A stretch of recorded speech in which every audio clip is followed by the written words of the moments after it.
Hi dear aspirants. So ఈ వీడియోలో మనం భారతీయ జ్ఞాన్పీఠ్ గురించి అనేది నేర్చుకోబోతున్నాం. సో రీసెంట్గా 2025లో భారతీయ జ్ఞాన్పీఠ్ అవార్డు అనే దాన్ని గవర్నమెంట్ అనేది ప్రకటన చేసింది. సో ఎవరికి ప్రకటన చేసింది, అది ఎన్నోవది. అంతేకాకుండా భారతదేశంలో ఈ జ్ఞాన్పీఠ్ అవార్డు అనేది మొట్టమొదటిసారిగా ఎవరికి ఇవ్వడం జరిగింది, అదేవిధంగా ఉమెన్కి ఎవరికి ఇచ్చారు, మెన్కి అనేది ఎవరికి ఇచ్చారు. ఇక భారతీయ జ్ఞాన్పీఠ్ అవార్డు ఏదైతే ఉందో ఈ భారతీయ జ్ఞాన్పీఠ్ అనేది ఏ రంగంలో ఇవ్వడం జరుగుతుంది, ఇలాంటి విషయాలన్నీ కూడా ఈ వీడియోలో మనం తెలుసుకుందాం. సో అబ్జర్వేషన్ చేయండి ఇక్కడ. సో భారతీయ జ్ఞాన్పీఠ్ అవార్డు అనేసి అంటున్నాం మనం. మరి ఈ భారతీయ జ్ఞాన్పీఠ్ అవార్డు ఏదైతే ఉందో ఈ అవార్డు అనేది సాహిత్య రంగంలో ఇచ్చేటువంటి అత్యున్నతమైనటువంటి ఒక నోబెల్ అవార్డుగా చెప్తాము. అంతేకాకుండా సాహిత్య రంగంలో ఉండేటువంటి లేదా సాహిత్య రంగానికి కృషి చేసినటువంటి వ్యక్తులకు వారి యొక్క నైపుణ్యతను అనేది ఇచ్చేటువంటి అతి గొప్ప అవార్డుగా కూడా ఈ జ్ఞాన్పీఠ్ అవార్డు అనేది చెప్తాము. మరి ఈ అవార్డు అనేది మొట్టమొదటిసారిగా 1964లో అనేది ఎస్టాబ్లిష్ చేయడం అనేది జరిగింది. ఎప్పటి నుండి ఇవ్వడం జరుగుతుందంటే 1965 నుండి ఇవ్వడం జరుగుతుంది. మరి ఈ అవార్డు యొక్క ఫార్మేట్ ఏంటి అంటే ఈ అవార్డుతో బేసిక్గా 11 లక్షల రూపాయలు అనేది ఇవ్వడం జరుగుతుంది. 11 లక్షల రూపాయలతో పాటు సరస్వతీదేవి యొక్క వాగ్దేవి విగ్రహాన్ని కూడా ఇవ్వటం జరుగుతుంది. మరి ఈ వాగ్దేవి సరస్వతి విగ్రహాన్ని ఏ ప్రాంతం నుండి అనేది గ్రహించడం జరిగిందంటే మధ్యప్రదేశ్ ఏదైతే ఉందో మధ్యప్రదేశ్లోని నగరధార అనే ప్రాంతం నుండి ప్రధానంగా దీన్ని తీసుకోవడం జరిగింది. అసలు ఈ అవార్డు అనేది ఉంది కదా, ఈ అవార్డుని మొట్టమొదటిసారిగా ఎందుకు నెలకొల్పడం జరిగింది అంటే మనకి శాంతి ప్రసాద్ జైన్ వాళ్ళ భార్య అయినటువంటి రోమా జైన్ మొట్టమొదటిసారిగా ఈ అవార్డుని 1964లో అనేది నెలకొల్పడం జరిగింది. ఇప్పటి వరకు 59 మంది ఈ అవార్డుని అనేది గ్రహించడం జరిగింది.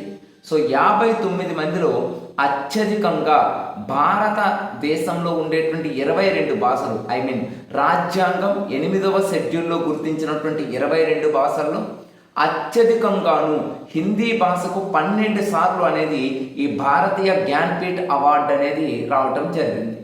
మరి భారతీయ జ్ఞాన్పీఠ్ అవార్డు అనేసి అంటున్నాం కదా, ఇది మన తెలుగు వాళ్ళకి ఇప్పటికీ ఎవరికైనా వచ్చిందంటే తెలుగు వాళ్ళకి అనేది 3 రావటం అనేది జరిగింది.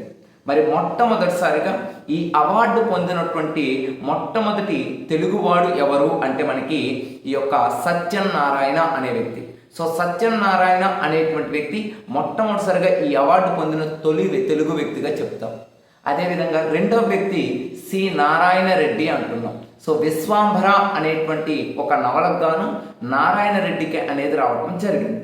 ఇక మూడవ వ్యక్తి రావూరి భరద్వాజ అనే వ్యక్తి పాకుడు రాళ్ళు అనేటువంటి నవలకు గాను మూడవ వ్యక్తి మన తెలుగు వ్యక్తి అనేది ఈ యొక్క అవార్డును అనేది పొందడం జరిగిందని గుర్తుపెట్టుకోవాలి.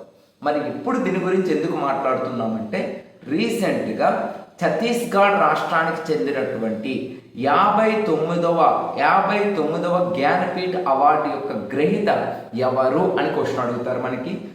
గుర్తుపెట్టుకోండి, వినోద్ కుమార్ శుక్లా 59వ జ్ఞానపీఠ్ అవార్డు ఏ భాషలో పొందడం జరిగిందంటే ఈ యొక్క హిందీ భాషకు చెందిన వ్యక్తి అని గుర్తుపెట్టుకోవాలి.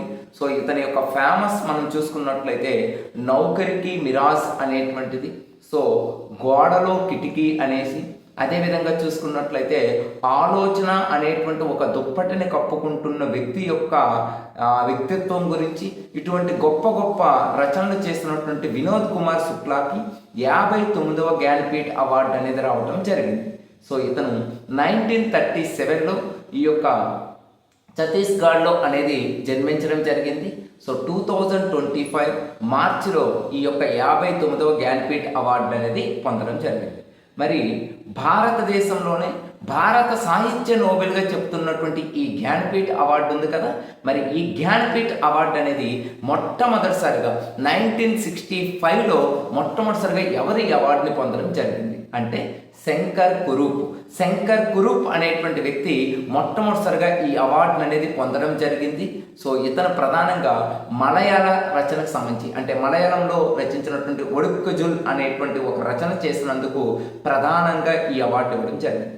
మరి జ్ఞానపీఠ్ అవార్డు పొందినటువంటి మొట్టమొదటి మహిళ ఎవరు అంటే ఆశా పూర్ణాదేవి.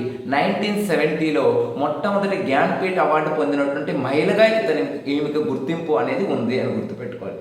అదేవిధంగా జ్ఞానపీఠ్ అవార్డుకి సంబంధించి ప్రత్యేకంగా 2 మార్పులు అనేవి ఉన్నాయి. ఒకటి 1981లో ఒక మార్పు అనేది వచ్చింది. సో 2018లో ఒక మార్పు అనేది రావడం జరిగింది. 1981లో జ్ఞానపీఠ్కి సంబంధించిన వచ్చిన మార్పు ఏమిటి అంటే, సో భారతదేశంలో అప్పటి వరకు 1981లో కేవలం రచనలకు గాను మాత్రమే ఇచ్చేవారు. 1982 నుండి సాహిత్యానికి కూడా ఈ అవార్డు అనేది ఇవ్వడం జరుగుతుంది. ఇది 1981లో జరిగిన మార్పు. మరి 2018లో జరిగిన మార్పు ఏంటి? అప్పటి వరకు మనకి కేవలం బతికున్న వ్యక్తులకు మాత్రమే ఇచ్చేవారు. 2018 నుండి మరణించినటువంటి వ్యక్తులకు కూడా ఈ అవార్డు అనేది అందజేయడం జరుగుతుంది. సో ఇది మనకి జ్ఞానపీఠ్ అవార్డుకి సంబంధించినటువంటి చాలా క్లారిటీ ఇన్ఫర్మేషన్. రాబోయేటువంటి ఏపీ హైకోర్టు, అదేవిధంగా రాబోయేటువంటి ఈ యొక్క డిస్ట్రిక్ట్ కోర్టులు ఏవైతే ఉన్నాయో ఆ కోర్టులకు సంబంధించి కంపల్సరీగా అవార్డు నుండి 2 or 3 క్వశ్చన్స్ అనేవి ఉంటాయి. సో ఆ పాయింట్ ఆఫ్ వ్యూలో వీటి గురించి అనేది మనం తెలుసుకునేటువంటి ప్రయత్నం అనేది చేశాం. Thank you for all.